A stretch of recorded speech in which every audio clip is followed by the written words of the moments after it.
पूज्य शंकराचार्य जी के चरणों में प्रणाम करते हैं, प्रार्थना करते हैं, स्नान करें। सर उनका आरोप है कि मतलब हमको निशाना बना करके नहीं, जिन लोगों ने भी किया है उसकी जांच करके, उनकी जांच करके जो भी किसी भी पूज्य संत आचार्य को, शंकराचार्य जी को, किसी भी संत का भी अनादर हमारे यहाँ करने का वो नहीं है। अगर कोई ऐसा किया होगा जांच करके कार्रवाई करेंगे, लेकिन उनके जो भी ऐसा किया है उसकी जांच करके कार्रवाई करेंगे। लेकिन अभी पहला ये है, भगवान शंकराचार्य जी के चरणों में प्रार्थना करता हूँ कि वो अपना जो भी विरोध है उसको समाप्त करके संगम स्नान करके मिले। चलिए, एक चीज़ मैं मान सकता हूँ कि ये संतों की आपस की लड़ाई है। भगवा वर्सेस भगवा आपस में निपट भी लेते हैं। शायद अब मामला ये निपट भी गया होता, शायद हम हिंदुओं की भावनाओं को इतना ठेस ना पहुंचा होता। इसमें नमक, आग में घी डालने का काम पता कौन कर रहा है? आग में घी डालने का काम कर रही है इस देश की मीडिया, जिसका पहला धर्म है कि ये धार्मिक मामलों से दूर रहें। कोई भी धर्म हो, चाहे वो हिंदू हो, सिख हो, मुस्लिम हो, किसी भी धर्म से मीडिया को दूर रहना चाहिए। ऐसे मुद्दों पर मीडिया को राय देने की मनाही होती है एथिक्स में। लेकिन देश की मीडिया इसे हवा दे रही है, तूल दे रही है। और सोचिए, शंकराचार्य के खिलाफ एक पूरा गैंग उतर गया है जो शंकराचार्य को झूठा करार देने में जुटा है, जिसमें ये मीडिया के लोग भी शामिल हैं, मीडिया के चैनल भी शामिल हैं। अब आप ये देखिए, ये एक जहरीला एंकर जिसको कहा ही जाता, मैं नाम भी नहीं लूँगा, इसके चैनल पे देखिए वीडियो चल रहा है। और इस वीडियो की आप ऊपर हेडलाइन देखिए, ऊपर की हेडलाइन से पहले इनफैक्ट मैं कहूँगा ये पूरा ट्वीट दिखाए, एडिटर से कहूँगा। और ट्वीट में अपना ही वीडियो शेयर करते हुए अमन चोपड़ा क्या लिख रहा है कि हमने अन्न जल त्यागा था, हमको आशा थी कि कोई ना कोई आएगा, फिर ग्रहण कर लिया। ये इससे क्या मैसेज आ रहा है? इससे मैसेज देने की कोशिश कर रहा है कि शंकराचार्य झूठे हैं, कोई अन्न जल नहीं त्यागा था, जब किसी ने पूछा नहीं तो खा लिया। जबकि ये मैं आपको कहूंगा कि ये बयान पूरा सुनिए, शंकराचार्य ने क्या कहा है। खाना पीना भी, अन्न जल भी त्याग दिया था शुरुआत में, ये भी सच है क्या स्वामी जी? आपने खाना पीना, अन्न जल त्याग दिया था? अमावस्या जब तक थी तब तक के लिए अन्न जल त्यागा हुआ था। हमको ये आशा थी कि जब तक अमावस्या है रात को 1 बजे तक, तब तक हमको कोई ना कोई आएंगे, ले चल के स्नान करा देंगे। इसीलिए हम अन्न जल त्याग के बैठे थे, क्योंकि हमारे यहाँ स्नान करने के पहले अन्न जल ग्रहण नहीं किया जाता है सामान्यतया। तो हम सोच रहे थे कि जब तक अमावस्या है, कोई ना कोई अफसर तो एक तो होगा जो कहेगा कि भाई गलत हुआ है, तो वो पहल करेगा, पहल करके आएगा, हम सोच रहे थे। तो इसलिए रात को 1 बजे तक अन्न जल ग्रहण किए बिना बैठे रहे ताकि हम स्नान कर सकें। लेकिन जब अमावस्या पूरी हो गई जी तिथि के रूप में, शंकराचार्य ने क्या कहा? शंकराचार्य ने कहा कि अमावस्या स्नान करने से पहले हम अन्न जल ग्रहण नहीं करते, इसीलिए वो इंतजार कर रहे थे कि कोई अधिकारी आएगा, इस पर जो है खेद व्यक्त करेगा और फिर वो जाके स्नान करेंगे, फिर अन्न जल ग्रहण करेंगे। लेकिन जब रात को 1 बजे तक कोई नहीं आया और अमावस्या की तिथि निकल गई, पूरी हो गई, तो फिर उन्होंने ग्रहण किया। उनका कहने का ये मतलब था, जबकि इस जहरीले एंकर ने इसको ट्विस्ट देके ये बताने की कोशिश की कि दरअसल वो नौटंकी कर रहे थे। ये मीडिया का रोल है। अच्छा, इससे होगा क्या? इससे जो शंकराचार्य के फॉलोअर्स हैं या बाकी शंकराचार्य के जो फॉलोअर हैं, चारों एक साथ हो गए, उनको आप और नाराज कर रहे हैं और उन्हें विश्वास दिला रहे हैं कि ये सरकार सिर्फ और सिर्फ अपने लोगों की है, इसको हिंदू धर्म से कोई लेना देना नहीं है, इसको सनातन से कोई लेना देना नहीं। इसे वही सनातनी चाहिए, वही हिंदू चाहिए जो इनकी हाँ में हाँ मिलाए। और उन्हें ये विश्वास दिला रही है कि जिन्होंने वोट दिया इनको, उन्होंने कितनी बड़ी गलती करी। बहुत से यूट्यूब चैनल इस वक्त वहाँ घूम रहे हैं और उन्होंने बहुत अच्छा काम किया।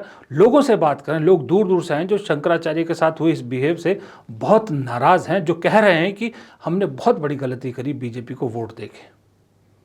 हिंदू धर्म में सबसे बड़े 4 जो पद हैं वो शंकराचार्य के हैं। ये 4 चेहरे आपकी स्क्रीन पर हैं। ये हमारी संस्कृति में हिंदू शास्त्रों के हिसाब से फिलहाल आज के वक्त में सबसे बड़े गुरु, सबसे बड़े ऋषि, सरस्वती, सन्यासी, जो आप कहें, क्योंकि ये चारों को शंकर का रूप माना गया है। और ये चारों इस वक्त एकजुट हो गए हैं, क्योंकि इनमें से एक से अपने आप को योगी कहलाने वाले ने प्रूफ मांग लिया कि साबित कीजिए आप शंकराचार्य हैं। भगवान से भगवान होने का प्रूफ मांगा जा रहा है। अब 10 मार्च को ये चारों शंकराचार्य एक साथ इकट्ठा होंगे 22 साल बाद। आप समझ रहे हैं, ये छोटी मोटी घटना नहीं है। पुरी वाले शंकराचार्य ने जो बयान दिया है वो बयान बेहद खतरनाक है। उस बयान का शब्दशः मैं यहां बोल भी नहीं सकता, लेकिन उन्होंने बहुत बड़ी चेतावनी दी है, क्योंकि संतों का अपमान ये देश बर्दाश्त नहीं कर सकता। वो भी उससे या उस सरकार से या उस पार्टी से जो इन संतों के नाम पर चढ़कर सत्ता पर काबिज हुई है और अपने आप को हिंदू हृदय सम्राट का तमगा भी दिया है। ऊपर से उसी पार्टी का एक मुखिया, उत्तर प्रदेश का मुख्यमंत्री, जो भगवा पहने हैं, अपने आप को योगी कहता है और एक मठ का जो है वो सर्वे सर्वा है, वो अगर ऐसी बात करे, एक शंकराचार्य के लिए कालनेमी जैसे शब्दों का इस्तेमाल अगर इनडायरेक्टली करे, तो सोचिए फिर ये लड़ाई किसकी है और कहाँ जा रही है। फिर आप सोचिए, पोर्शे, मर्सिडीज और डिफेंडर जैसी गाड़ियों में घूमने वाले, अपने आप को सन्यासी कहने वाले, सत्ता में जो बैठे मुख्यमंत्री है उनके साथ खड़े पाए जाते हैं। धंधा करने वाले, योग के नाम पे, सन्यासी के नाम पे बिजनेस खड़ा करने वाले रामदेव जैसे लोग योगी के साथ खड़े हैं, तो दूसरी तरफ धर्म को मानने वाले, धर्म की राह पर चलने वाले लोग शंकराचार्य के साथ खड़े हैं। जब 4 शंकराचार्य अगर एक साथ हो रहे हैं, 3 शंकराचार्य जब चौथे शंकराचार्य को समर्थन दे रहे हैं, अभी मुक्तेश्वरानंद सरस्वती जी को समर्थन दे रहे हैं, वहीं कहानी अपने आप में पूरी हो जाती है।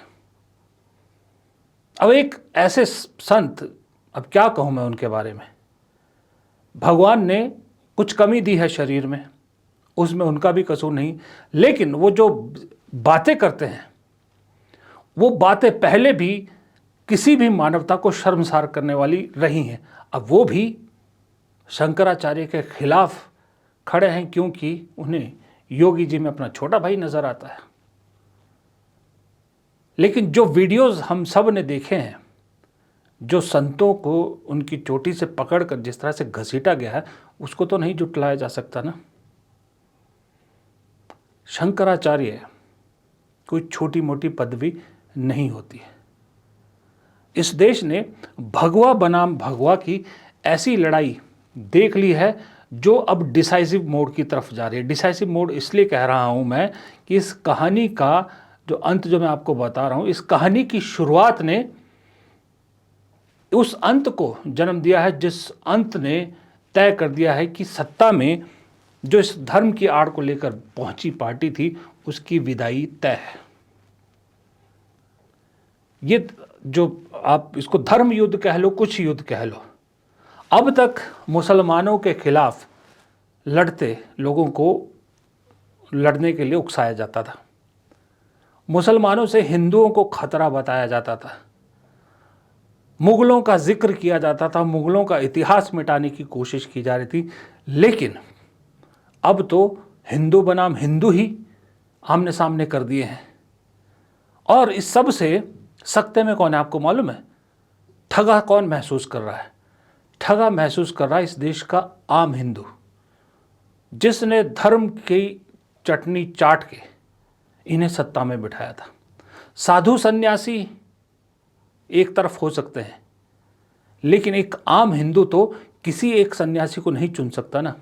उसके लिए तो वो सभी पूजनीय हैं जो हमारे धर्म की बात करते हैं। वो अपने आप को ठगा महसूस कर रहा है, और ज़्यादा ठगा इसलिए महसूस कर रहा है कि जो सर्वोच्च पद पे आसीन है शंकराचार्य, उनकी आइडेंटिटी आप कैसे पूछ सकते हैं?